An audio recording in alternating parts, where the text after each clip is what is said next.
This is a Film Stories original podcast. Love this podcast? Support this show through the Acast supporter feature. It's up to you how much you give, and there's no regular commitment. Just hit the link in the show description to support now. When it comes to weight loss, no two people are the same. That's why Noom builds personalized plans based on your unique psychology and biology. Take Brittany. After years of unsustainable diets, Noom helped her lose 20 pounds and keep it off. I was definitely in a yo-yo cycle for years of just losing weight, gaining weight, and it was exhausting. And Stephanie. She's a former D1 athlete who knew she couldn't outtrain her diet, and she lost 38 pounds. My relationship to food before Noom was never consistent. And Evan, he can't stand salads, but he still lost 50 pounds with Noom. I never really was a salad guy. That's just not who I am. Even through the pickiness, Noom taught me that building better habits builds a healthier lifestyle. I'm not doing this to get to a number. I'm doing this to feel better. Get your personalized plan today at Noom.com. Real Noom users compensated to provide their story. In 4 weeks, the typical Noom user can expect to lose 1 to 2 pounds per week. Individual results may vary. This episode is brought to you by Progressive Insurance. Do you ever find yourself playing the budgeting game?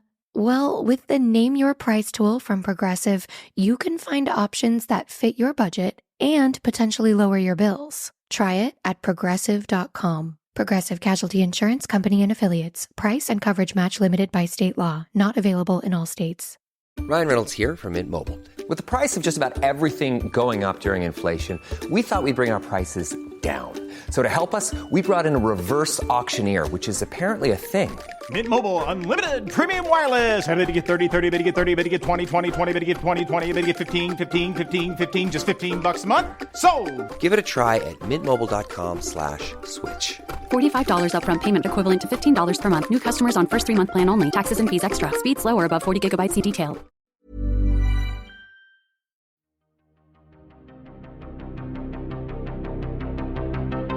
This is Writers on Film, the only podcast dedicated to books on cinema.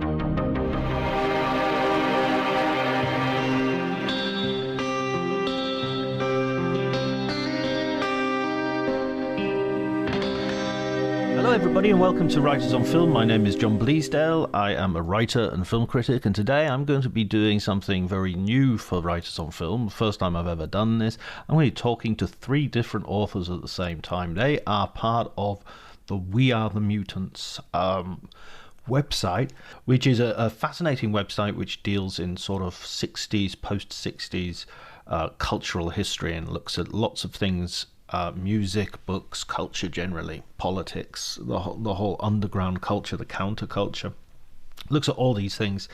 And they've written a book. And the book is called We Are the Mutants, The Battle for Hollywood from Rosemary's Baby to Lethal Weapon. They are Kelly Roberts, Michael Grasso, and Richard McKenna.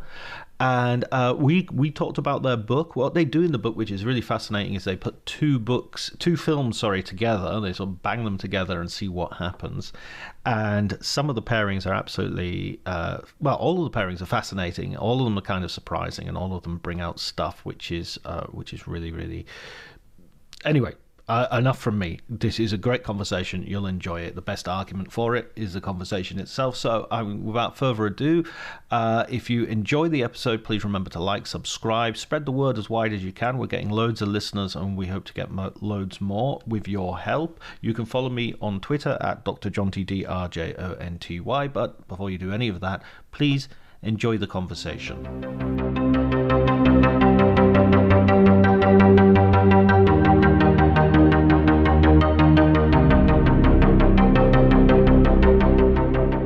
Congratulations on the book. Thank you. Absolutely in my wheelhouse of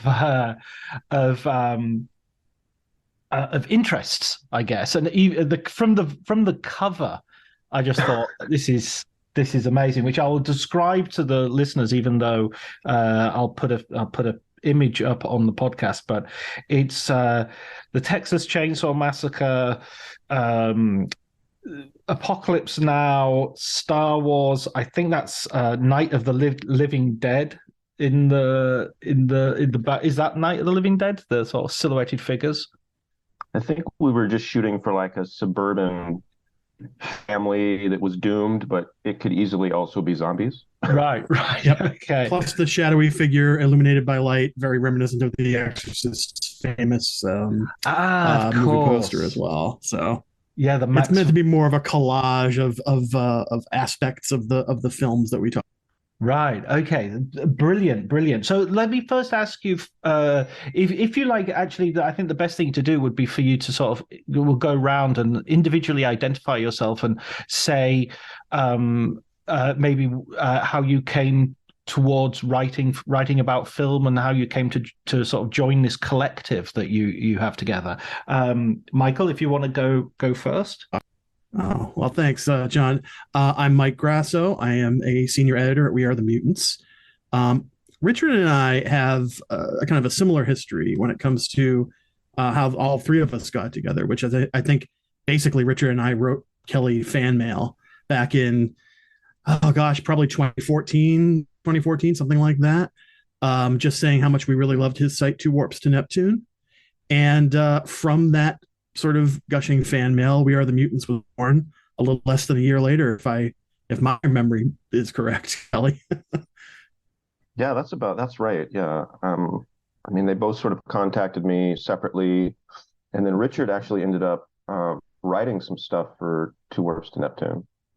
And I thought this collaborative aspect interested me, right? It was just me sort of writing this blog, and suddenly others are sort of interested in the same thing. So that's how We Are the Mutants came about. I mean, once Mike and Richard said, they were into it, that was it. I mean, it took us, I think, about 6 months to come up with some articles that we could run and sort of fix up the site. But that's how it got started.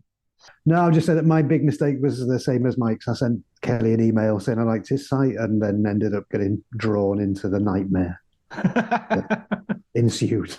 I mean, it's interesting actually reading the book and having this idea of like a collective, critical collective. I mean, because it sort of feels to me a little bit like how things were in the 60s and 70s. It sort of seems like an idea from the very period that you're interested in. Oh, that's super interesting. I've never even sort of thought of it like that. But yeah, that's where the sort of network comes from, right? Silicon Valley, University of Berkeley. I was just surprised that, they both liked me. I don't think it was I don't think I've ever said that, Kelly. Have I ever actually said that? Or put up with me, I should say. But yeah, that's really interesting. And because we've been sort of writing together for so long, 6 plus years, we told Joe Banks at the Quietus, it's we sort of came up with this unified theory. We were both just sort of, all three of us would riff on one another. And, often when we're writing a piece, our research material is just something the other one has written for the site, so we're generally, we go pretty deep when we research a piece. So, we're all on the same wavelength.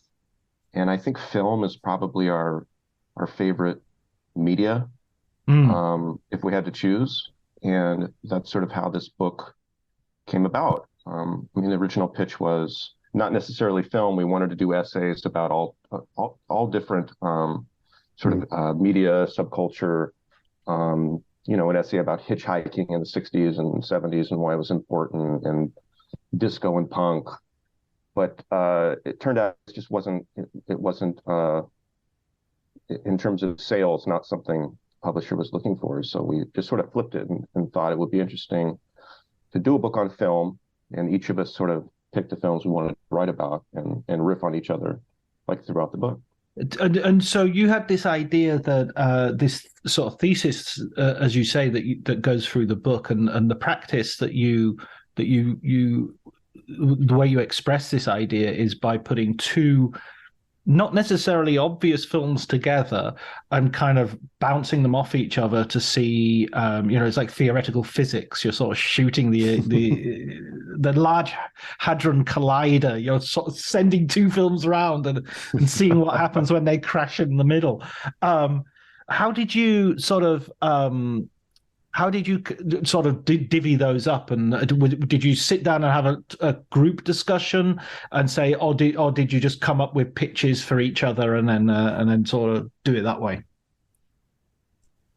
As I remember, the pairings kind of came naturally, more or less. As you say, a lot of them don't seem very obvious on the surface, but I think once we decided we were going to do this whole idea of, like, as you say, kind of having two movies kind of scrape up against each other and see what kind of friction results, I think it became obvious for a lot of us. I mean, we also have a lot of lost chapters that didn't make it into the book, a lot of lost pairings that, one of the ones I wanted to do was Blue Velvet and Back to the Future. And when I did a little bit of Googling, I found out there are many, many essays out there comparing those two films, all of which were very good, but I did not want to retread any ground that was apparently obvious to a whole bunch of other people out there. And I think as well. Oh, sorry. No, go ahead, Richard. No, I mean, film is maybe one of the things we've spent less time on the actual website in terms of the articles we put up, but we've always spoken a lot about films when we're chatting, just amongst ourselves.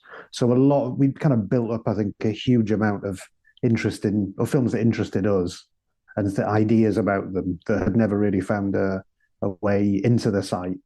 And the book kind of provided a bit of an ideal pretext for putting those together and looking. I mean, like I say, Mike said, there were a lot of pairings that didn't make it. Some particularly atrocious ones on my part, which is probably not a bad thing. They didn't make it, but we had. That was the hardest thing, I think, was whittling down, these pairings. I think originally the idea was we were going to have like 7 or 8 pairings for each section, and I think we ended up with four for each section, which I think 7 would have been too much. But yeah, there were a lot of. We could do another book, with the pairings that we had to sacrifice.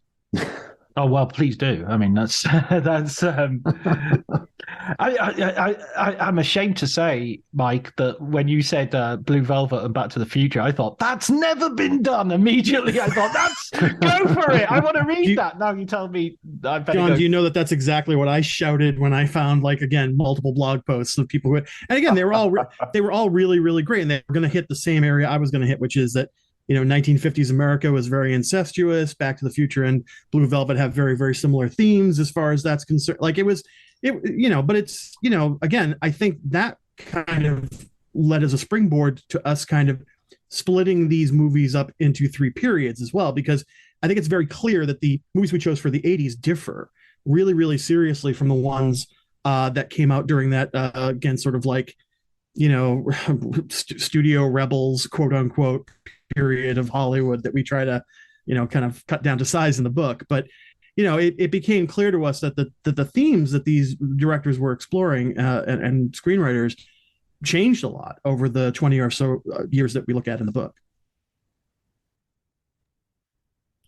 And I think another thing that I noticed, I'm not sure I was aware of it while we were doing it, or even while we were writing the stuff on the website, but was a sort of irritation with the sort of dominant narrative about the sort of raging bulls thing and stuff, and just the way people speak about direct. I don't know. I think all 3 of us share a little bit of kind of gets on the nerves a bit when there's this very pat narrative that gets trotted out, and leather jackets and people throwing over desks and smoking cigars. It just kind of because it just seemed like there was a much bigger world of things going on, and and it's like the sort of survival thing, isn't it? You see the ones that made it big and everyone knows, whereas a lot of the other stuff, which may have been just as interesting, often ends up being quite marginalized or just disappearing. And the other factor is we wanted to make sure that all the films we chose were genre of some kind or another. I mean, I think I mean, maybe it's a little loose to throw documentaries as a genre. I cover one mockumentary, one documentary in my chapters, but we just wanted to make sure it was from those, some of these films got critical and commercial success. A lot of them didn't. And we wanted to kind of, be a little bit ecumenical about what we accepted into sort of the idea of, genre film. We've got police films, we've got thrillers, but we've also got sci-fi, horror, all that stuff as well. I think if a handful of people watch Parting Glances and Suburbia in seconds, then, we're all happy, because those are all incredible films that I think deserve a wider audience. So that was another thing that was fun about writing a book was, we got to write about films that we really admire and like and think deserve a wider showing. So, I've already had like a couple emails where, readers are saying, I just watched Suburbia, or I just watched Parting Glances, thank you for that. And that's really all I wanted. That's all I want in life. someone to follow me on Letterboxd. Someone validate my selections of films. The kids have to be made aware of Phase 4. It's like it definitely that kind of vibe to it. That's right. The ants will kill you. You never know. Man, that's I was reading Quentin Tarantino's cinema speculation over the holidays, and the thing that I find funny, it goes back to what Richard was saying about the Peter Biskind sort of narrative of Easy Riders, Raging Bulls, is that he sort of has this mantle as the sort of ultimate genre guy, and then he sort of starts ripping into stuff like Towering Inferno and saying, oh, that was this piece of... I watched Towering Inferno the other day and I was like, okay, it is what it is. I'm not making any great claims for it, but as a piece of genre cinema, it really works. It's really good. I don't want to hear anybody knocking Irwin Allen ever. Right. Yeah, I noticed that you're a bit of a Killdozer fan there as well, John. So I know. So we've got that there. Don't knock Irwin Allen. Leave Irwin Allen alone. Must die? Yeah. The finale with the water is quite good. Yeah. I mean, it's very, very well done. Yeah. Honestly, that might be one of the genres we didn't get a chance to really dive into in the book. Is we've talked about it on the website quite a bit. The 70s disaster film. Again, there's a lot of obvious things you can say about that genre as a manifestation of American anxiety in the 70s, but they're also just really, again, they're just sort of the broadest sort of appeal. You've got these guest stars from the golden age of Hollywood that all the old folks in the audience will be able to recognize, and some folks from TV, and basically there's a reason why they copycatted Airport, they copycatted all these other films, is because people went to go see them. They were just as huge as The Exorcist, Absolutely. I suppose they also tended to be really good receptacles for just dumping in loads of the hot topic issues like earthquake and stuff. There's always let's get like 10 of the things that people get pissed off about them and throw them in as well as an earthquake, and that'll be the best film ever. And it sort of is the best film ever. So I thought it was funny about in the end of Towering Inferno, Steve McQueen says to Paul Newman, the next time one of you guys wants to build one of these, why don't you ask us about it? He's like, yeah, maybe I will. I'll see you tomorrow morning. And it's just like, I've got a feeling firemen were consulted about building shit. What has this country forgotten about sensible city planning? And that's like the lesson of the film, right? But it is funny that they're so many of them are so firmly sort of anti-corporate and anti-capitalistic. We talk about it. We talk about that on the site as well. That the politics are usually pretty progressive. Yeah, they're kind of all over the place. O.J. Simpson. Yeah. Forget who O.J. Simpson is for 5 seconds. But he plays a major sort of active black character in the film, and there's no mention of his race throughout. There's not. It's like a non-issue, which for the 1970s is in itself progressive. So let's talk about films that you actually do cover in the book, but thank you for the link. You sent me a link to the website for the disaster movie. So if you do go to the website, you'll be able to read up on that as well, dear listener. So you start in the late 60s at probably the inception of what is going to be described as New Hollywood, with Rosemary's Baby and Martin Scorsese's Bloody Mama as your first pairing, and then you do Peter Watkins' Punishment Park, Wild in the Streets, Seconds, Watermelon Man, and The Exorcist Manson.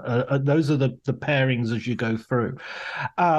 Let's start with Rosemary's Baby, Bloody Mama. That's that right there is getting off to the races.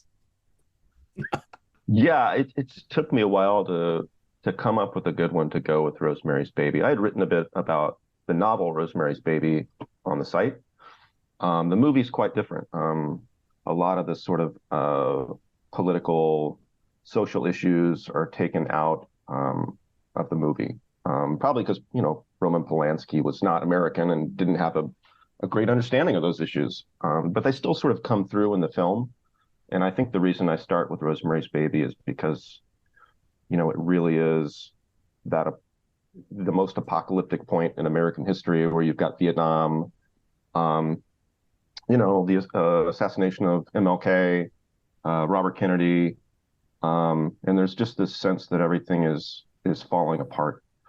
And of course, Rosemary's Baby. Here's poor Mia Farrow, who does give birth to the Antichrist.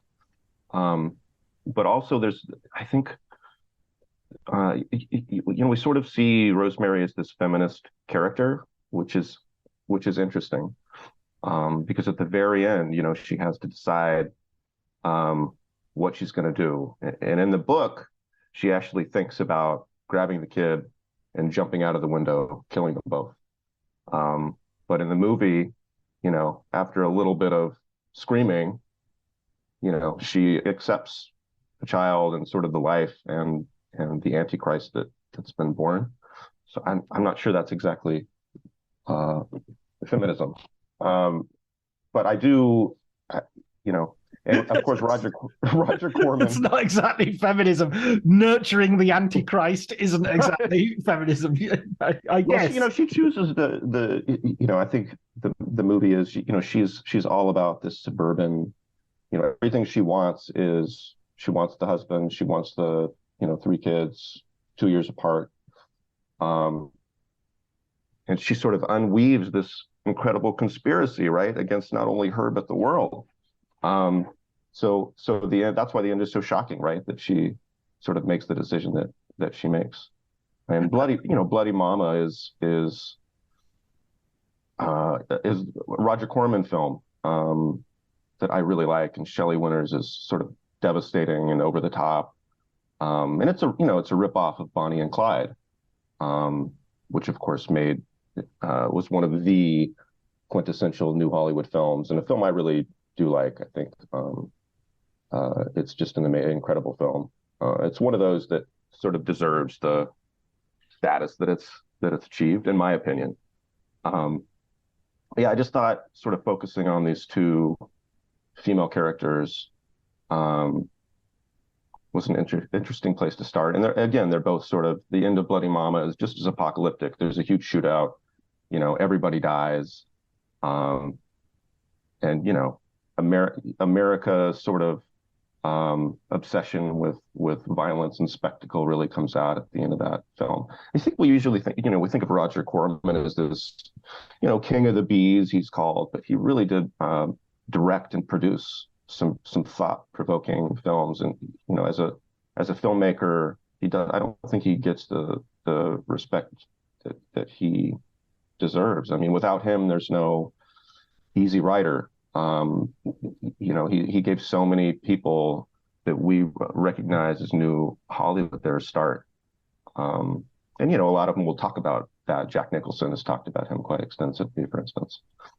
I think just sort of put Polanski and Corman together in one essay was fun, was pretty fun for me to do. Although I think that one also took me the longest to write, just because I had to figure out how to get them both together. Yeah, it's kind of, I always think as well of Polanski as the beginning of that sort of, I was talking to Adam Naiman about a year ago, and he came up with this phrase that I've stolen ever since: the gentrification of genre, sort of taking. Oh God, Damon! That's been driving me mad for years. Just that idea that he takes a potboiler sort of novel and turns it into something which is very sort of, which if it was released today we would call elevated horror, because we would be that, it would have that cachet that something like, say, Texas Chainsaw Massacre never had. Texas Chainsaw would be my counter argument for gentrification. That's kind of like, you found it in a jumble sale horror. That's Night of the Living Dead too, right? Which right. came out the same year as Rosemary's Baby, would not get the same respect that Rosemary's Baby got. Exactly. Or I mean, even The Exorcist, there's a sense of like that these are important films. Yes, they're shocking. Yes, but they're part of a big intellectual conversation rather than, I know Mark Kermode, for one, goes on about how, Exorcist isn't respected as much as it should be, but I think it's kind of respected not far more than it should be, but, it's kind of funny that it gets plenty of respect. Yeah, exactly. I think it's maybe at the expense of some better films, perhaps. I don't know. But who knows? Sorry, I'm not going to go into that. Punishment Park, Michael. You went for that. The Pete Watkins controversial sort of mockumentary, I guess you'd say. I mean, I was reading, again, we went through a lot of contemporary reviews of these films because we want to land all of these films in their context, socially, politically, mass psychologically, whatever. And yeah, I mean, every time that generations would get together in, student-run film centers or whatever and watch Watkins's Punishment Park, I mean, there would be real like recapitulation of the anger on screen, the generation gap between, these folks who are throwing these young political prisoners into a survival park in the desert. That resemble nothing less than a U.S. draft board at the time. These are the kinds of things that draft boards were doing to determine who would go and fight over Vietnam. And Watkins just projects that ahead, only a couple of years to look at what America might look like if, there was mass detention of young political activists. And when people would watch this film in real life, there would be really, really just hard-edged arguments between the generations about, the kids saw themselves on the screen. They said, that's us in 2 years. And the parents' generation were like, what do you take us for, fascists? And, the answer is right there in the question. It's a rough film to watch over and over again. I'll tell you that much. And I paired it with Wild in the Streets because they both have this undercurrent of detention camps. In Wild in the Streets, it's goofy, right? It's like we're going to throw all the adults into a LSD camp and teach them how to be loving and peaceful. But that was in the air, wasn't it, at this time? It was the idea that if there was a mass revolution or a mass revolutionary movement in America, that we had the detention camps ready for them. Nixon and Governor Reagan both, had secret plans to detain, much as we did during World War II, Japanese and some German and Italian Americans, young people who were against the war. So to pair a goofy satire with a really hard-edged and really hard to watch satire, I mean, it created, I think, a chapter that I think for me kind of helped crystallize what the movement was all about. By 1970, 1971, when Punishment Park came out, the kids at Kent State had lost their lives. Kids at other schools had lost their lives to U.S. soldiers bringing the war home. And at that point, you either had to go underground or you had to go, back and get recuperated into the mainstream, which is what happened to a lot of those activists, unfortunately. But a good pair of movies. Like I said, it was rough to watch Punishment Park over and over again, but I really, really enjoyed how well it kind of rubbed against Wild in the Streets. Absolutely. And I mean, the thing you've got about Kent State, the shooting that took place there when unarmed demonstrators were shot by the National Guard, murdered essentially, was that when they did opinion polls a week later, majority of the US population, according to the polls, supported the military action. There wasn't an upsurge of anger or, in the Nixonian sort of silent majority, if you like. Exactly. I mean, could it be that there's a sort of almost like a demonic reflection of the hippie commune in these, you're gaining a sort of, you have this utopian idea of a small society, a sort of, and then the Opticon sort of prison idea. I mean, it's coming from John Stuart Mill, isn't it? It's coming as well from sort of like a utopian, essentially. I made the note in the Punishment Park chapter that Watkins picked the desert for a few reasons. One is that it does speak of America and sort of that, frontier that has now disappeared. And it's the same landscape that they would shoot, cowboy movies on. But who else hung out at a cowboy movie ranch? Charles Manson and the family. I mean, the idea that these kids are now being thrown into a dystopian, situation in the desert, I think it calls up all of these different images that people had seen over the past 3 years when this movie came out. And that includes the Manson family. And that includes sort of the idea that, horrible stuff is happening out there in the desert, whether it's the invention of a nuclear bomb or people being detained in, mass detention camps, or, the young people plotting and planning revolution, whatever form that takes. Watkins didn't choose to put it in a heavily wooded area in the Northwest or something like that. He picked the desert. And I think for a lot of reasons that rang true and sort of felt very American, very quintessentially American. I was going to say it's a kind of unique. I mean, I think we have one in Spain, but in Europe, other than that one in Spain, which Sergio Leone made such great use of, that's the only desert in Europe. So if you're talking about the West, you're talking about Australia and America and the United States as being the two countries which sort of have deserts as part of their landmass. I really want to come over to Richard as well in a second, but before I do, we have to talk a little bit about Texas Chainsaw Massacre, because it's here I agree with Tarantino. He calls it a perfect movie, and I utterly agree with him about this. Your sort of argument with I mean, first of all, it's really interesting generically that you're pairing it with a documentary. Yeah, I mean, I couldn't believe that no one had written about those two films before. I'm still not convinced that there's not a piece or a book out there somewhere that compares them, because I think they're just a perfect match. I think initially I tried to get Mike to write it because I was a little afraid to do it, and Mike was like, "Nope, this one's all you." And it turned out to be, I think, of the chapters I've written, my favorite. Just I'm very glad you wrote it, Kelly. You did a better job than I ever could have. So, I mean, Mike was talking about how hard it was to watch Punishment Park over and over again. I mean, I must have watched Texas Chainsaw Massacre, 10 times in a week, because I had a week to write that chapter, and just the screaming and the chainsaw. Oh my God, I thought I was going insane. See, it's funny, of those two movies, I would have found Harlan County, USA the tougher one to watch over and over again. I mean, I know there's a lot of hope in it, but it doesn't, it's just such a grim, sort of situation to watch over and over. And that's the reality we're talking about, right? That grim reality of the 70s, where unions were already sort of on the decline. The manufacturing sector was being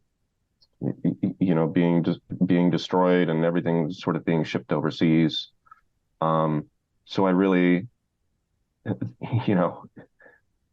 I just really, when you look at Harlan County, USA, there's no, one of the first things I noticed is there's no counterculture in Harlan County, USA. They don't have the luxury or the privilege of a counterculture, because they're just working to pay the rent and to pay for food. And so I thought, and then you look at Texas Chainsaw Massacre, which is about basically these hippies, and it's like they're coming into Harlan County, and the quality of Harlan County, which they don't understand at all, and they pay for it. It's just really, I thought it was a really interesting comparison. A recurring theme for me throughout is sort of narcissism of the counterculture. I don't know if at times I felt I could try to be fair, but also one of the points I wanted to make was that they really were born of this privilege, and this post-war boom that had never been seen before in America, and I don't think has been seen since. And without sort of that privilege, we wouldn't have had the movies like Easy Rider and Bonnie and Clyde because people had to go see those movies. They had to pay to go see those movies. They went to film school and they paid to go to film school, and that's how they saw some of these movies. So New Hollywood really rests on that audience, that counterculture audience. Oh, it's a disposable income, and it's the newly made leisure. They're not having to get up at 6 o'clock in the morning and go to work, and exactly. I mean, that's what I always think about. At the moment, the British Prime Minister is talking about making maths like compulsory until you're 18. Oh, fuck. Sorry, Richard, I'm depressing you. But the thing is, if you look at the 60s, the creative explosion in Britain in the 60s was art colleges, because everyone who went to art college became a millionaire. I mean, you had Mick Jagger, Keith Richards, the entirety of Pink Floyd. Pink Floyd, yeah. All these artists, not just artists, but all these musicians, all these writers, were all fostered by art colleges, which you would think economically would be negligible, but the amount of tax those guys poured back into the exchequer paid for the whole system. You only need 10 of them, and you've paid for the whole system for everybody.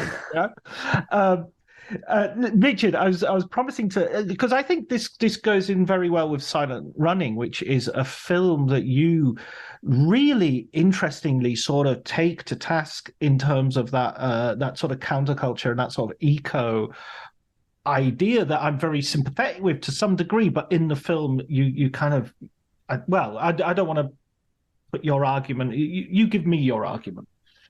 I think the problem I had with it started from the fact that I sort of felt betrayed, having not seen it for years. And it's a film I grew up really love it, just very intensely. And I hadn't watched it for years. I watched it again, and the reaction I got was just I don't know, violent, really angry and pissed off. And I couldn't work out why. So I think a lot of the writing the chapter was sort of partly that, trying to work out why it was pissing me off so much.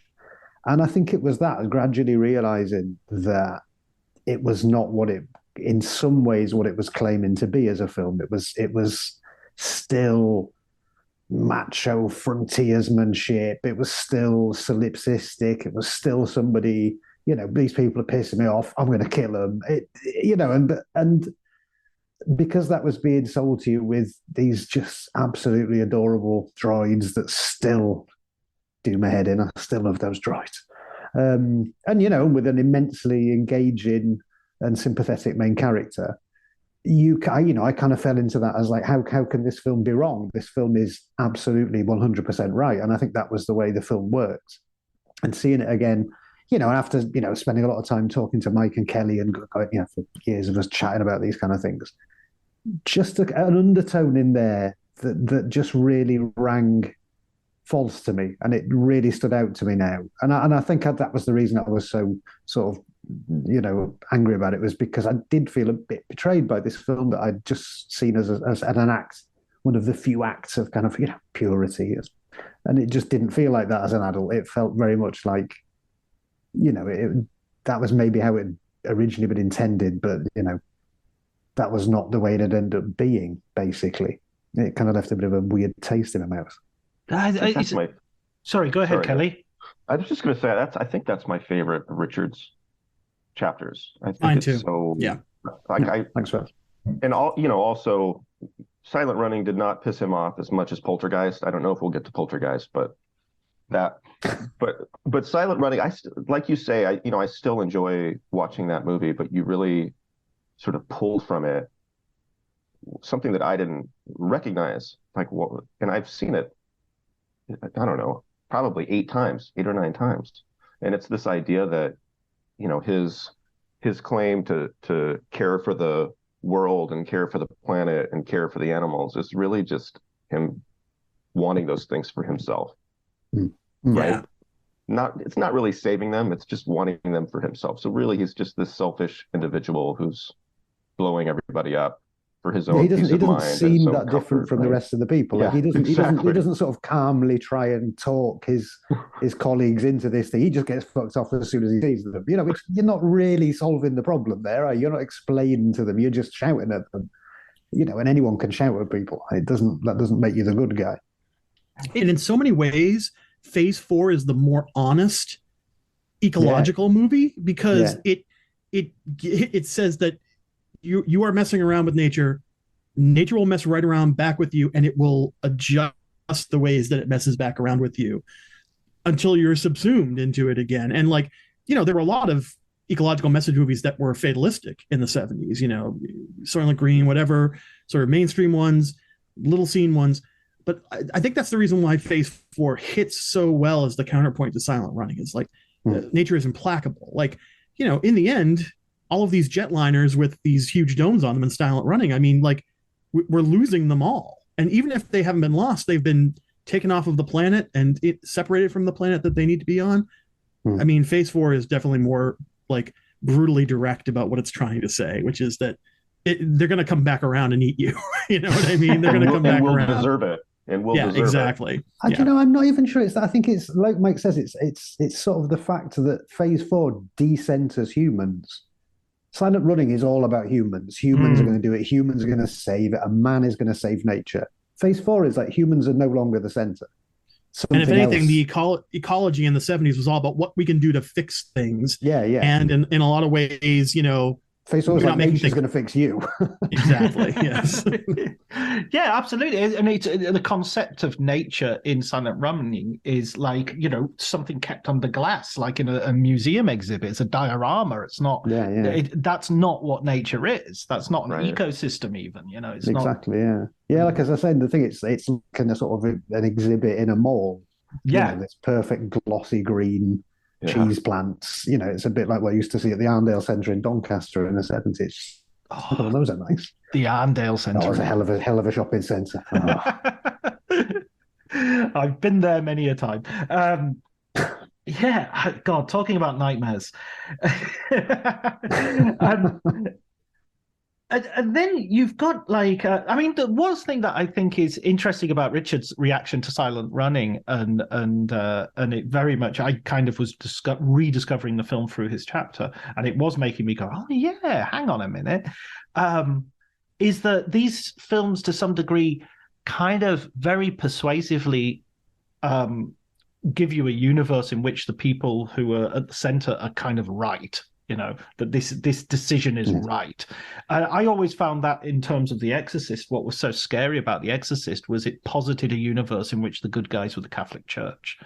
And it's just like, shit, really? I mean, I was brought up by these bastards, I'm not. So, yeah, totally.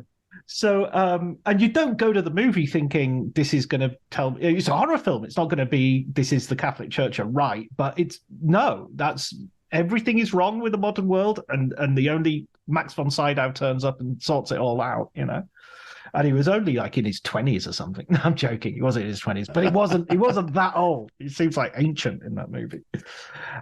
So who did The Exorcist? Michael, you did The Exorcist, right? Yeah, I paired it with the 1973 documentary Manson. They came out at opposite ends of the year, but I couldn't, again, like I really, as grotty as that Manson documentary is, I really love it because it's obviously exploitation, right? It's obviously meant to capitalize on interest in the family, who by 72 and 73 were a little long in the tooth. A lot of them had fallen away from the sort of like, adhering to Charlie's teachings. Obviously, Squeaky Fromm in a few years is going to take a pot shot at President Ford, but that's in the future at this point. They're still sort of like, they're in like survivalist mode, basically. They're out in the wilderness. They've got their rifles.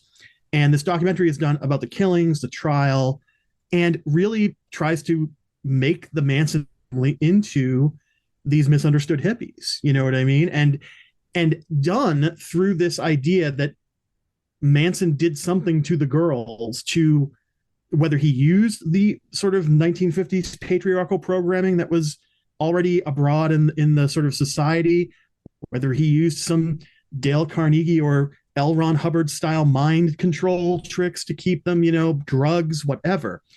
But that movie is really about how scary it is when girls decide what they want to do for themselves. And I found that was a great pairing with The Exorcist, which to me isn't really a story of the Catholic Church coming to save the day. It's the story of a mother and daughter who according to William Blatty and Friedkin, cannot survive in the world without a man in their life.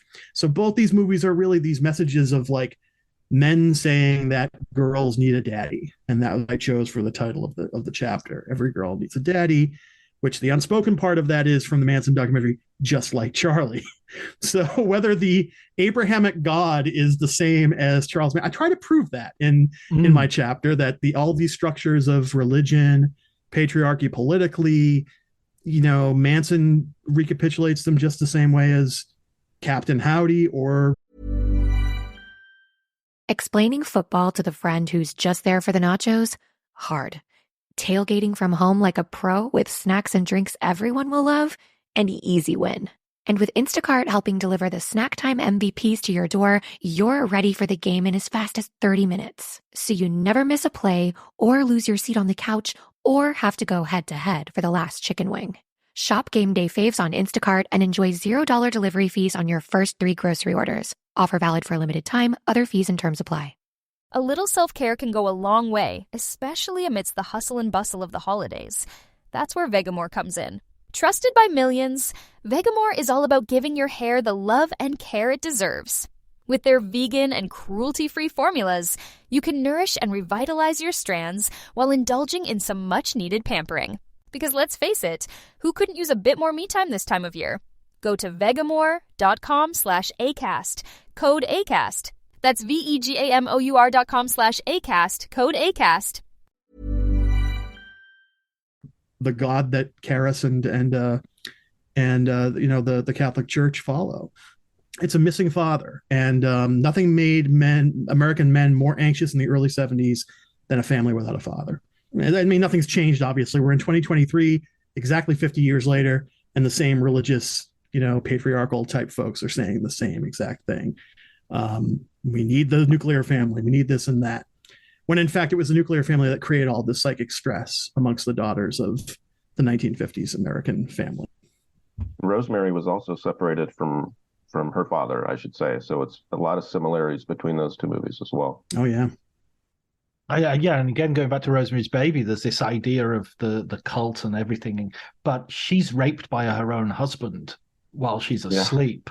Yeah. And the thing that's scary about that today is she doesn't even seem to know that she's been raped. And in America, that was not a crime in most states in 1968. I mean, that would have been something that in the chapter. It's really a horrifying reality. It didn't become illegal in all 50 states until the 90s. So there's that really, there's that really uncomfortable scene in the movie where, she says, "What do you mean I was asleep and you still did it?" And you said, "Yeah, it was baby night." And she sort of turns her back to the camera. She's just so incredibly vulnerable and sick about it. He makes some joke about it being like necrophilia. Yeah. Jesus. So, it's just so in fact, she was raped by a monster either way, right? If it's Guy, he's this horrible person, but in fact, it was the devil instead. Yeah. Who Guy has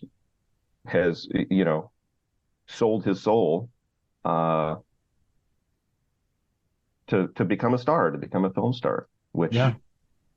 Has he sold his soul, or has he just sold her? Well, yeah. Sorry. He has... Wouldn't you say his sort of wife, and, he's got to become part of the coven. So, yeah, it's basically it's a Faustian deal, right? He's made a deal with the devil. Sure, absolutely. And I think it's interesting, of course, that he's also a male figure in the film. Super male, that Reagan's mother is a film actress as well. It's very heavily implied that her career got in the way of the marriage, and that's why the husband is estranged and or divorced right now. So yeah, though obviously, like Rosemary's Baby and The Exorcist go together, like they're beautiful together. But yeah, I think that like I when I rewatched The Exorcist for the book, I found the first third of the movie before the possession so much more interesting than the rest of the film, because it was just like, how do you deal with being a family of two when you've been used to being this like nuclear family of three for so long? And I noticed this, when I watch it, it's like the moment that Regan starts to change is when she hears her mother swearing on the phone to her father, like just really just letting loose all of her anger, her righteous anger about what's happened to this marriage and to this family. And it's the very next day that like all of her strange behavior starts.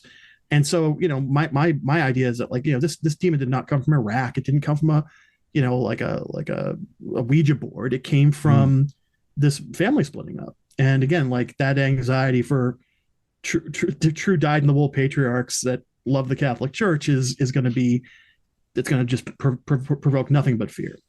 So Absolutely. I think John's right. This is a defense of Catholicism. I mean, from the first frame through the very last, and that's how Blatty wrote it. I mean, it's definitely a defensive. The gay director gets sort of offed in a sort of tossed out of the window, or yeah. I mean, it's a film that I've rewatched many times, and it's but I think that's what's great about all of these essays is as familiar as I am with many of these movies, each essay made me go, not only that's surprising, but the surprise wasn't like a reach. You know what I mean? Sometimes when you read some criticism, you can go, oh, okay, I kind of get you. I mean, Tarantino's cinema speculations do involve a lot of like, maybe if, and if this was this, if that was that, and okay. But your analysis was that really threading that needle of being both original but sort of obvious. Do you know what I mean? In the way that I was totally surprised by it, but it had the power of the of course. I mean, I'm specific. Thank you, John. That's actually that's very flattering. I think I had that moment with every single chapter, the ones I wrote, the ones these guys wrote. Like I was like, oh, right, yeah. And again, like I had to watch a lot of the films, especially the 80s ones, to kind of get a sense of what these guys were talking about in the 80s chapters and stuff. And like, I was like, oh yeah, wow, this is a perfect pairing, and it's saying this about that and that about this. Yeah, it's been. I mean, the only thing that's been more interesting, sort of just like them putting together my own chapter, was reading these guys' chapters when they went through the editing process. Right. Did you? I mean, one of the things that I think sort of goes. Maybe one of the reasons I'm having this reaction and this book is so fruitful and interesting is that these films are really, really good at being very ideological and at the same time hiding that ideology, so that it's very seductive. You're just drawn in and you're totally engaged in the film, and it's almost like an invitation not to think really, while at the same time being totally, elbows deep in the problems and the issues of the day.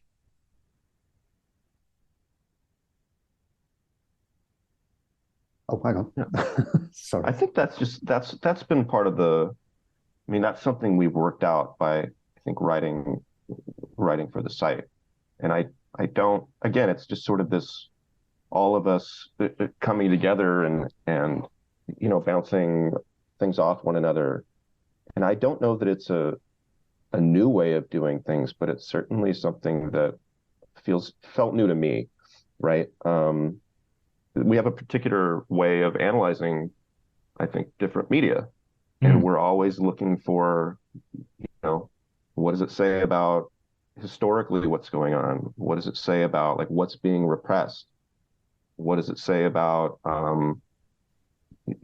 gender or race, or we try to sort of take everything in and write about it in a way that's not sort of academic.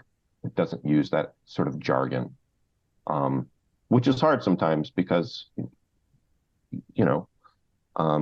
most of the stuff that's been written comes from that academic field when you're looking at film studies and film criticism and things like that. So I think at the very least, that's something that I'm proud of. I think all of us, it meant a lot to us to write a book that sort of you don't need a PhD to understand it. I mean, it does go sort of deep into the times and sort of history, but I think if you're willing to sort of engage with that and that's something you enjoy, I think it's accessible for everyone. But yeah, the way.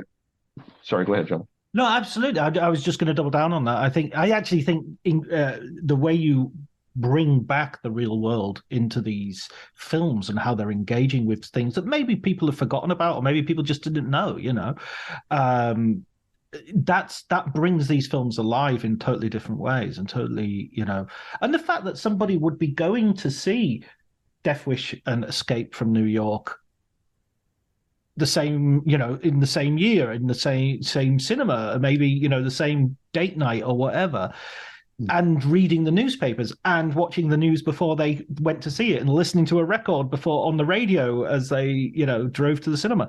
These, it kind of recreates a really, it brings it back to life, I think, and gets away from this deification of the sort of nostalgia of the 70s and 80s, which isn't conducive to good discussion.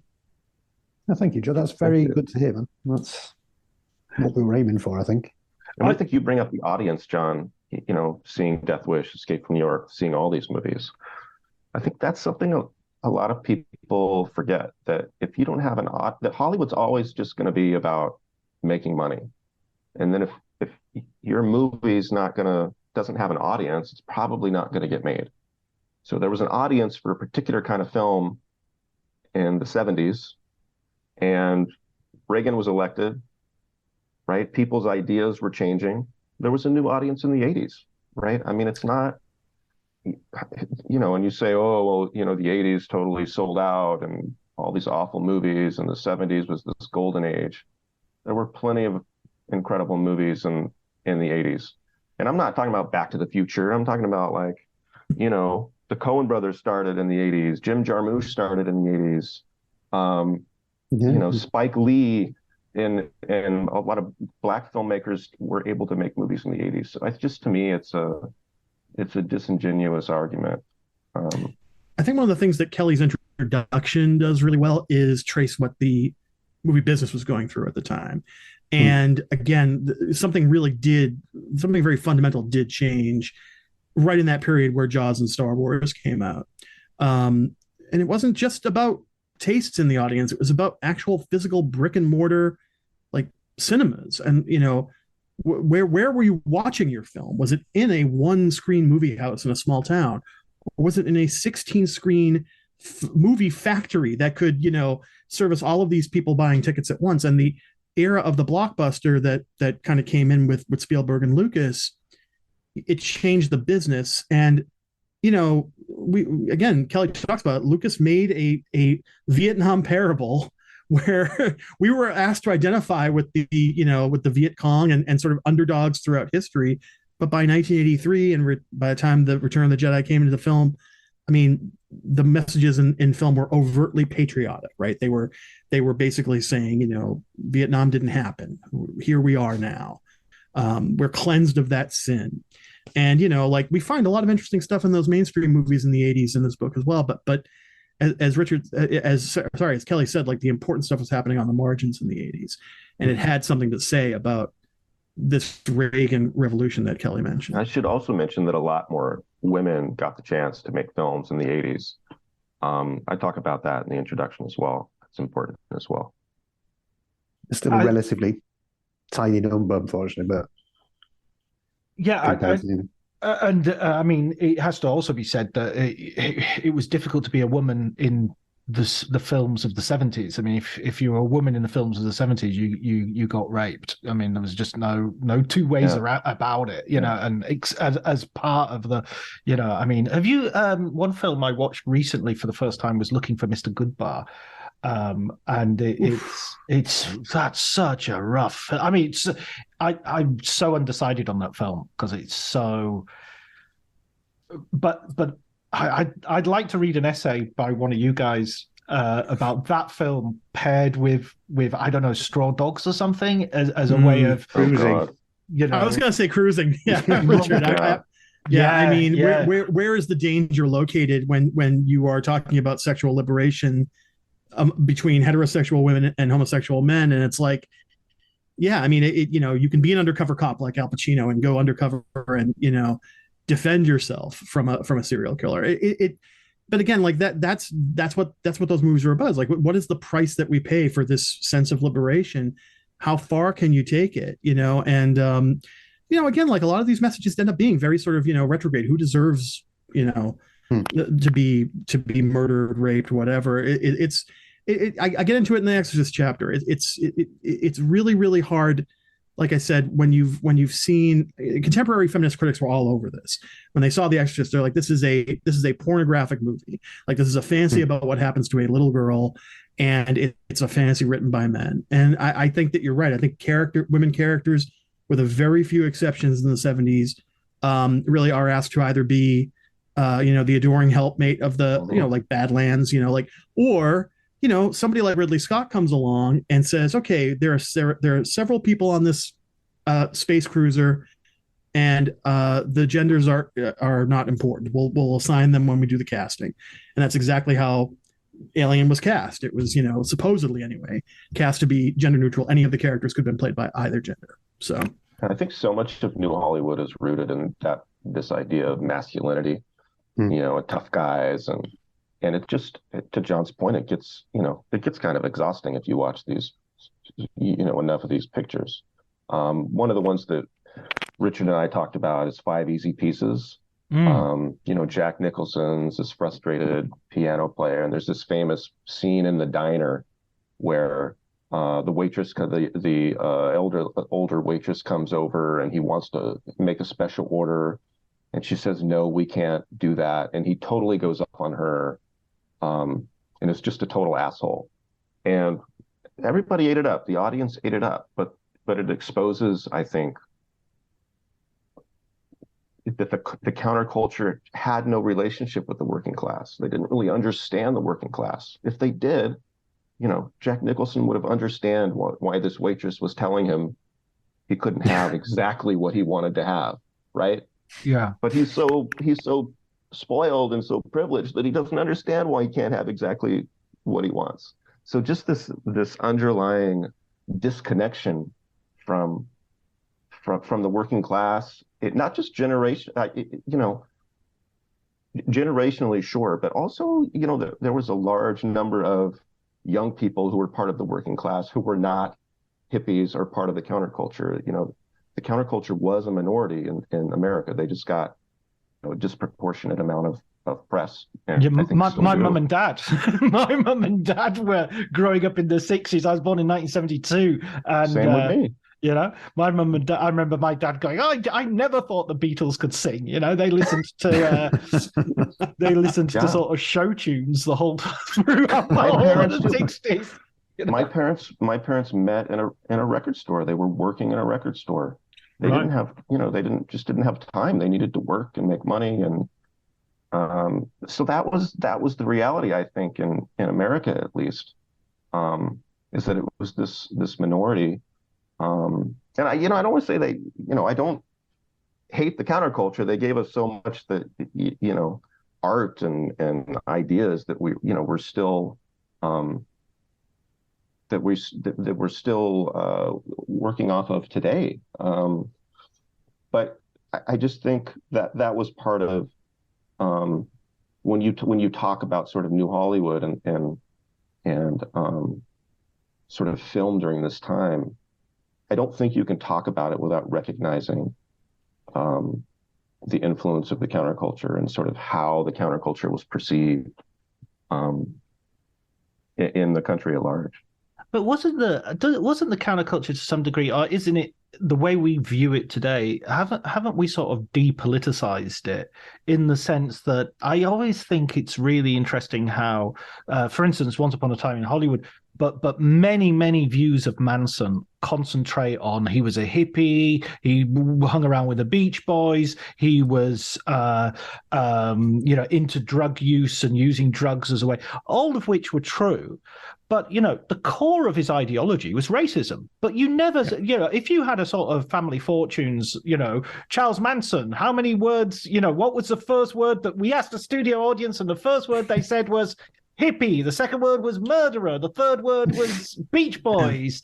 Nobody would say racist, but racism was absolutely central to his whole ideology as a white supremacist. But again, nobody would ever say Charles Manson, the white supremacist. But, you know, if he'd been, you know, reading Mao, you would definitely have that on line 1 of every newspaper. You know, Maoist Charlie Manson sent a bunch of. So you depoliticize someone because they're right wing. You know, and I think also you can't forget that he was almost a full generation older than the members of the family. Like, you know, grew up in institutions, like whether it was orphanages, you know, juvenile hall, like, you know, this guy is a hardened con. He comes out at the age of like 33 or something like that in The Summer of Love, and he's like, oh my God, there are all these people I can grift and rook and basically draw into my web. And, you know, again, like, he's doing it from the perspective of someone with a lot of life experience on the inside. You know, and you know, that when you're a 19-year-old librarian going to college in Berkeley or whatever, like, you know, that's as vast a difference culturally as you can imagine. And, you know, I mention it in the book, but like many people think that people like Manson who headed cults of personality were just doing the work of destroying the counterculture actively at the hands of COINTELPRO, the FBI, whatever. The links are there, you know, they're you have to tease them out. And, you know, O'Brien does very well in his book Chaos to do so. Yeah, it's an excellent book. Excellent. Really good read. It really is. But like, you know, the fact is that, like, you know, there's a reason why the media latched onto, hey, the counterculture is over now because this guy murdered a film star and her friends. Well, they used him to demonize the entire, you know, anti-war movement, which, you know, and if the anti-war movement ended Vietnam one day earlier, then the anti-war movement did the right thing, you know. So I don't want to, again, I don't politically disagree with the counterculture. I just think a lot of that attitude and a lot of the things that they did were naive. Of course, they were young, but their reaction against Vietnam was absolutely the right reaction. And for sort of, you know, what John said before, the silent majority to sort of blame them instead of blaming Nixon is morally, you know, reprehensible. So I just want to get my pro counterculture part out there into the open. You know, where they were coming from was absolutely the right direction. I mean, they knew what was going on in the war. Yeah. I want to move finally on to the 80s, and Richard, this was the chapter that the section that you dominated. You did. It's not about dominated. Well, there's 4 chapters and you write 3 of them. So is that because you're what was the reason for that distribution? I think it was mainly it was sort of practicalities, in a sense. Like Kelly said before, we originally had a much larger set of chapters planned. I had a lot. I had several for the 70s section and things. I was looking at oh God, I can't remember. There were some pretty ridiculous ones, but just because of the way things ended up going, it just seemed more. We kind of concentrated on ones that seemed solid. And we're already quite a way on. So I think it was basically just chance more than anything else. Not because I'm in any way more of an expert than these 2 guys. So these 2 guys are very, very expert.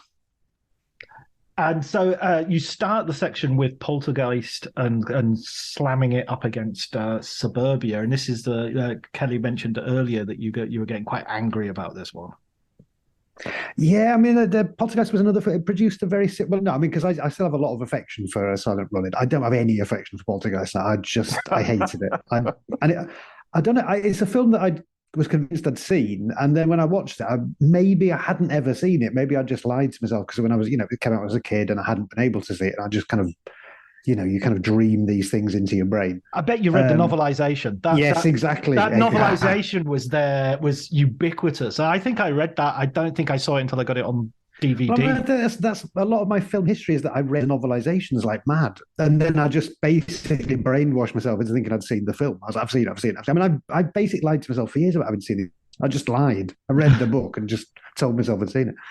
So Poltergeist just really got on my nerves. I just couldn't stand it, and it really, I don't know, everything about it just seemed so fraudulent and just sickening to me. I really had I mean, this is probably a bit of a theme, isn't it? That I have a ridiculously over the top reaction to things, but I think you're just mad because it was supposed to be a Tobe Hooper film, and we all love Texas Chainsaw Massacre. I mean, there is that.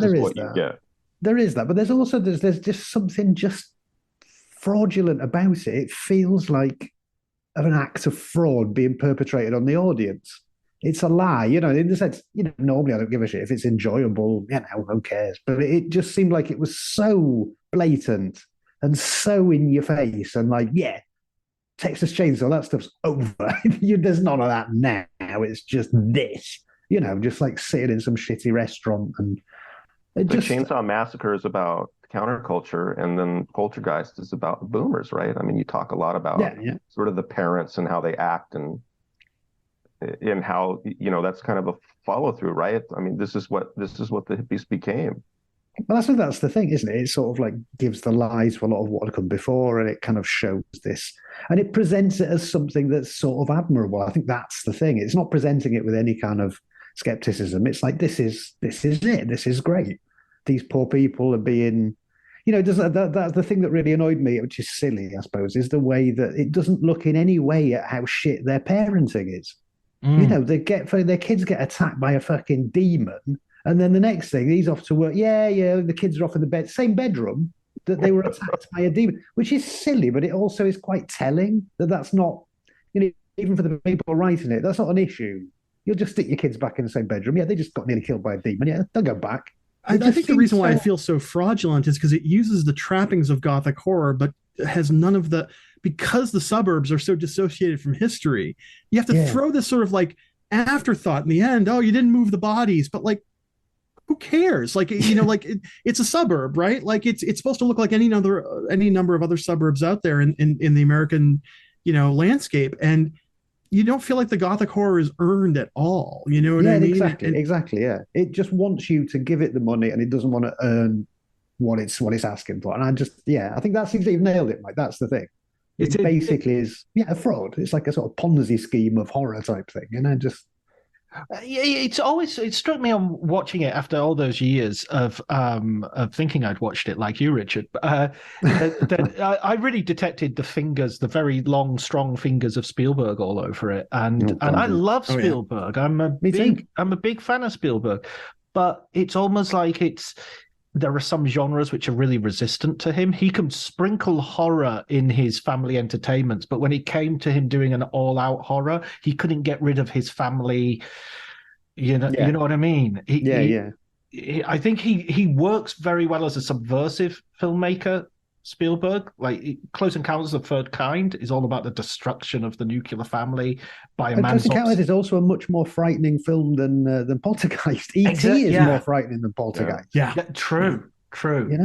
Duel is more frightening. Jaws is more like Poltergeist is the least frightening thing in many ways. You had anything to do with it. It's like, what is his problem? Yeah. No, that's a really good point, actually. So I've just said he hasn't done horror, and you've just given me 4 examples. No, sorry, that's not. No, I mean, you're right. No, you're right. Jaws and Duel are pure horror films. There's no like sprinkling of horror elements into a Raiders of the Lost Ark, say, which you could argue is less, not really a horror movie, but yeah, but that's so fascinating. What about moving forward into sort of the 90s and the present day?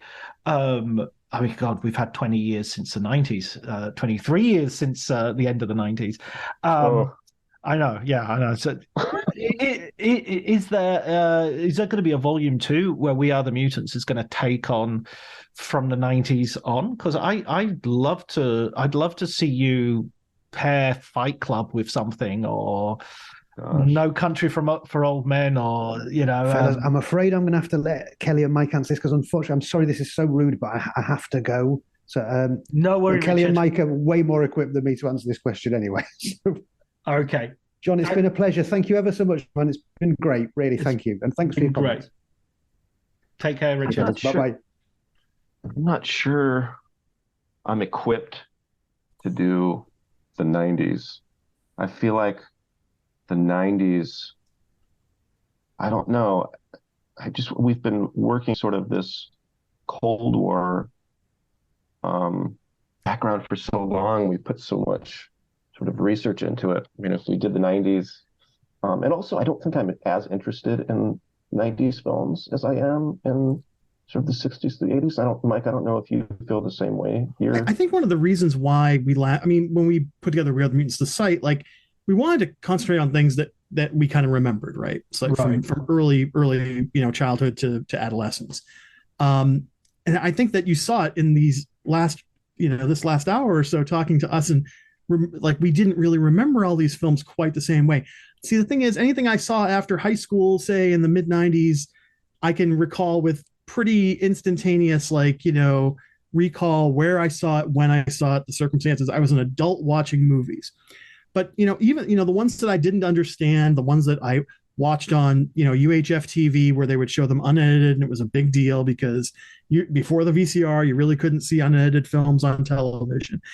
All those movies I watched way, way too young, like The Deer Hunter, Apocalypse Now, that showed up on these television channels. Like, the reason why we wanted to focus on those kind of movies in this book is because we knew that we were going to see something new in all of them.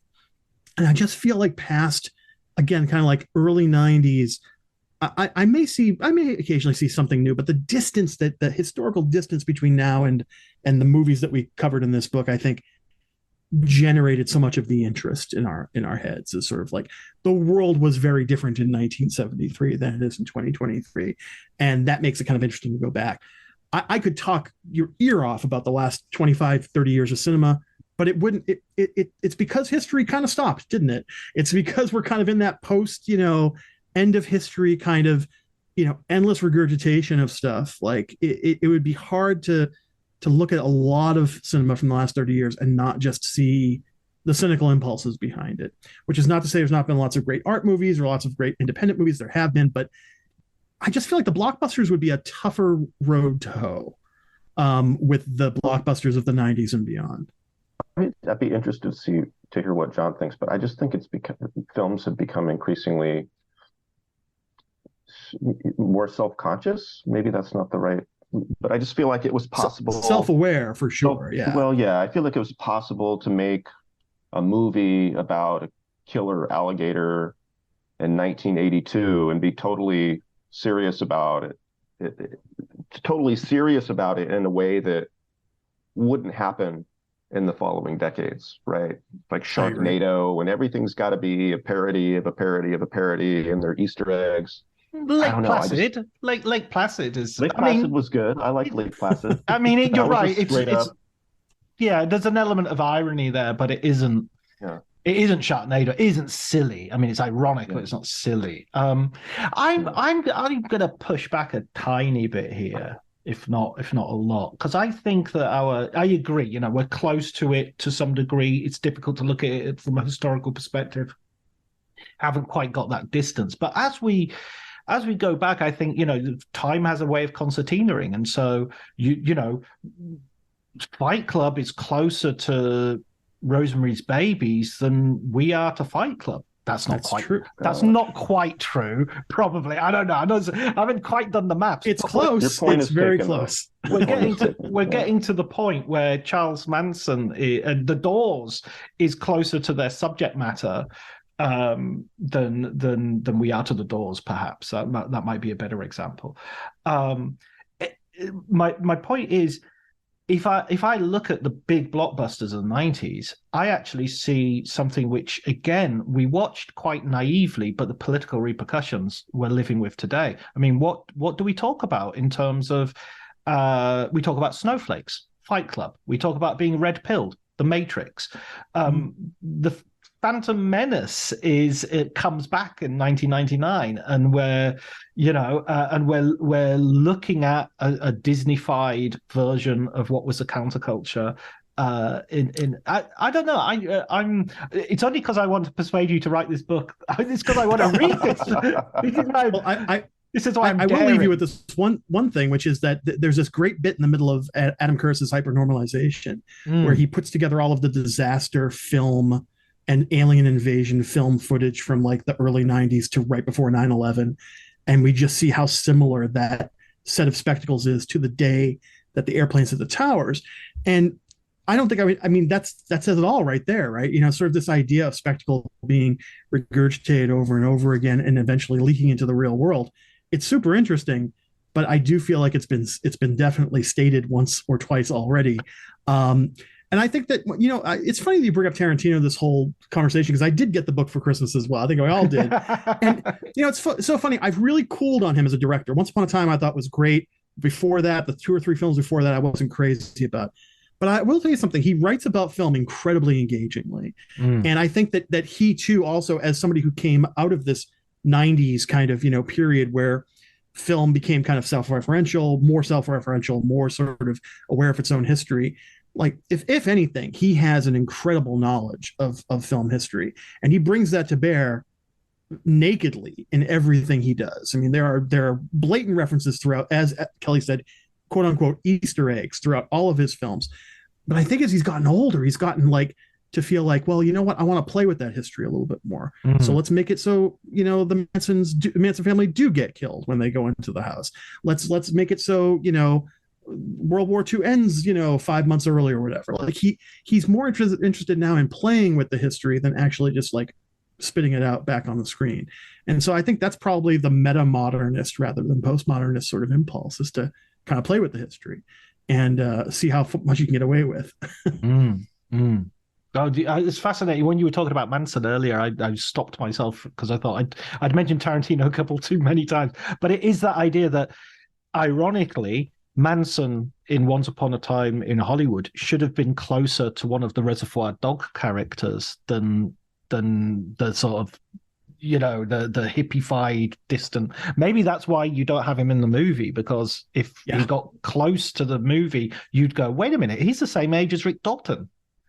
Yeah, that's really good. That's really, really good. I think, what bothered me about Once Upon a Time was I expected the Brad Pitt character to go back to the ranch and decimate everyone, including Manson. And I felt a little let down that Manson sort of got off, didn't he? I mean, I've only seen the movie one time. It wasn't like Inglourious Basterds, where they get to actually show you in great detail Hitler getting machine gunned and burned down in the theater. I feel if you're trying to sort of get back at Manson, like, go get him.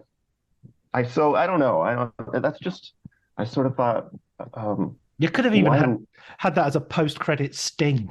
Yeah. He goes and hunts them down after he gets out of the hospital, right? But I mean, that's the thing, right? The Spawn Ranch set piece is meant to be like the gunfight before the gunfight in the Western. Right? It's meant to be like the one where you get a little hint of what's going to happen in the finale, but not quite. He just beats up Clem and makes him change his tire. But he beats up Elvis Presley. Oh no, it's not Elvis Presley, is it? Because Elvis Presley turns up on the horse afterwards. It's right. Bruce Lee, which is a well, there you go, right? I mean, that's the other thing. I want to put my fictional character up against this real person, and it's Tarantino. He's one of those people who I want to hate, but I end up coming back to his stuff and always kind of just I get something out of it. And I think it's because we came out of that same television fed sort of like cineast idea where, like we consumed so much film and so much television before the age of 13 or whatever, that it's all just kind of burned into our brains, and it's made him a very deft observer of cinema. Whether he's a real critic or not, I can't really tell. That book is still, I'm not quite sure how I feel about that book, but he's definitely plowed his own sort of area of interest at this point. Yeah, absolutely. Listen, guys, I have one last question for you. Recommended books. Could you recommend a film book for our listeners? Mike, you go first. Oh my gosh. All right. I'm sorry. I'm gonna go off script because it's a book that was foundational to the making of this book. Sure. And I just want to mention it here. It's not all about film. There's some film in it. Andreas Killen's 1933 Nervous Breakdown, Watergate, Warhol, and the Birth of Post-Sixties America. Please check it out. It's a great time capsule of, I think, what is the most crucial year in the entire 1970s. Brilliant. It's a brilliant book. Yeah. I mean, if I had to do one book, it would be J. Hoberman, The Dream Life, Movies, Media, the Mythology of the 60s, where he actually starts in the late 50s and goes all the way up through Dirty Harry. And you sound like Peter Fonda in The Limey. The 60s started in the 50s and went yeah. Exactly. But I think it's definitely a foundational text in my mind in terms of sort of analyzing film with sort of history and sociological impact, sort of interweaving with each film. It's really, really a brilliant book. All his books are amazing, but this one in particular, I think, is a must read if you're interested in film and film history. Yeah, absolutely. Those are great recommendations. I've penciled them in. I'll write them on the show notes, and of course, we can read more of your stuff. I'll put a link to the book in the show notes as well, but also a link to your website where you study more than film, and you go really into depth in a way which I think is incredibly accessible and entertaining. And I loved reading your book. I gave it to Jonah Nazzaro, who is the head of the Locarno Film Festival, and he's a fellow genre fan, and he thank you. And he ate it up. He loved it. So thanks so much, John. Very nice to hear. Yeah, no, there's it's a book I would absolutely. I think anybody who's listening to this podcast will love this book, and I can guarantee that. So hopefully you'll all go and buy it. So thanks so much, Michael and Kelly, and thanks also to Richard who had to leave early, but brilliant contributions all. Yeah, thank you so much, John, for having us. Thank you, John.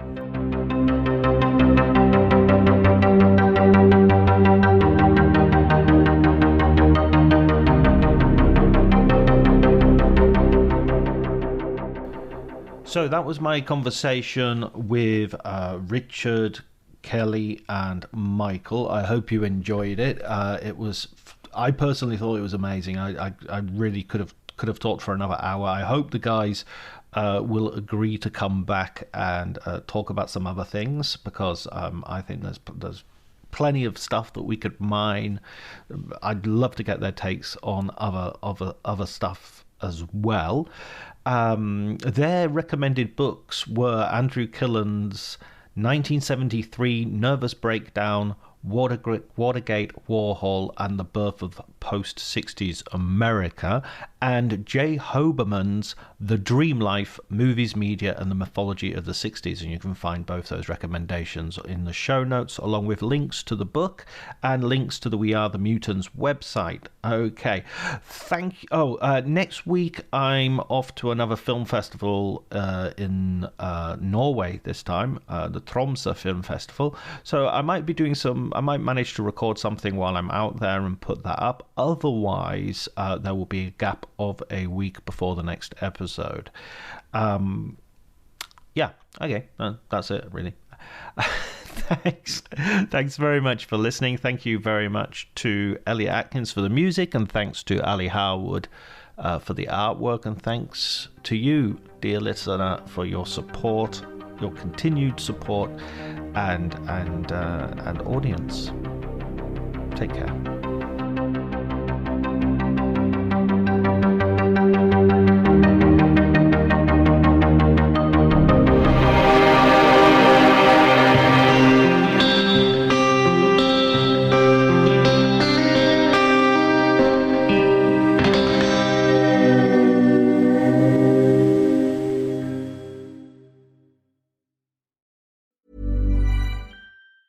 If there's one thing that my family and friends know me for, it's being an amazing gift giver. I owe it all to Celebrations Passport from 1-800-Flowers.com, my one-stop shopping site that has amazing gifts for every occasion. With Celebrations Passport, I get free shipping on thousands of amazing gifts. And the more gifts I give, the more perks and rewards I earn. To learn more and take your gift giving to the next level, visit 1-800-Flowers.com/ACAST. That's 1-800-Flowers.com/ACAST. My dad works in B2B marketing. He came by my school for career day and said he was a big ROAS man. Then he told everyone how much he loved calculating his return on ad spend. My friends still laugh at me to this day. Not everyone gets B2B, but with LinkedIn, you'll be able to reach people who do. Get a $100 credit on your next ad campaign. Go to linkedin.com/results to claim your credit. That's linkedin.com/results. Terms and conditions apply. LinkedIn, the place to be, to be. What makes a great pair of glasses? At Warby Parker, it's all the invisible extras without the extra cost. Their designer quality frames start at $95, including prescription lenses, plus scratch-resistant, smudge-resistant, and anti-reflective coatings, and UV protection, and free adjustments for life. To find your next pair of glasses, sunglasses, or contact lenses, or to find the Warby Parker store nearest you, head over to warbyparker.com. That's warbyparker.com.